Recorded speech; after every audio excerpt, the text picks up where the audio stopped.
63ാമത് school കലോത്സവത്തിനായി തലസ്ഥാനം എന്തായാലും ഒരുങ്ങിക്കഴിഞ്ഞിരിക്കുകയാണ്. കാസർഗോഡ് നിന്ന് ആരംഭിച്ച സ്വർണ്ണക്കപ്പ് ഘോഷയാത്രയ്ക്ക് തലസ്ഥാനത്ത് വൻപിച്ച സ്വീകരണമാണ് ലഭിച്ചത്. കലോത്സവത്തിനെത്തുന്നവർക്ക് രുചിക്കൂട്ട് തയ്യാറാക്കാൻ ഭക്ഷണപ്പുരയുടെ പാലുകാച്ചലും നടന്നു. അതിനിടെ കലോത്സവ വേദികളിൽ സുരക്ഷാ ഓഡിറ്റ് നടത്തണമെന്ന് പ്രതിപക്ഷ നേതാവ് വിദ്യാഭ്യാസ മന്ത്രിക്ക് കത്തയച്ചു. ഒരുക്കങ്ങളെല്ലാം അവസാന ഘട്ടത്തിലാണ്. കലാരവത്തിന് കൊടിയേറാൻ ഇനി ബാക്കിയുള്ളത് മണിക്കൂറുകൾ മാത്രം.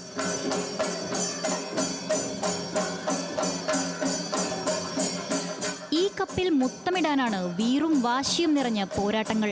കാസർഗോഡ് നിന്ന് കപ്പ് തലസ്ഥാനത്തെത്തിയപ്പോൾ ലഭിച്ചത് വമ്പൻ സ്വീകരണം.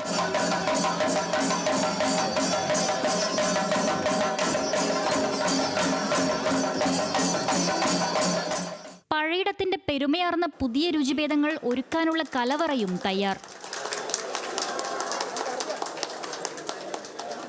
12ഓളം വിഭവങ്ങളടങ്ങിയ പായസത്തോട് കൂടിയ സദ്യയാണ് എല്ലാ ദിവസവും കൊടുക്കുന്ന ഉച്ചയ്ക്ക്. അപ്പോൾ എല്ലാ ആൾക്കാർക്കും ഇഷ്ടപ്പെടുന്ന ഒരു മെനു ആണ് ഫുഡ് കമ്മിറ്റി നമ്മളോട് പറഞ്ഞിരിക്കുന്നത്. നമ്മളതുപോലെയാണ് ചെയ്യുന്നത്.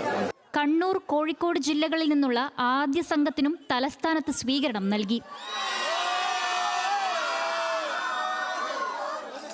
നാളെ മുതൽ കലാപ്രതിഭകൾ അരങ്ങിൽ അത്ഭുതങ്ങൾ തീർക്കും. 25 വേദികളിലായി 249 ഇനങ്ങളിലാണ് മത്സരങ്ങൾ നടക്കുക. ന്യൂസ് മലയാളം, തിരുവനന്തപുരം.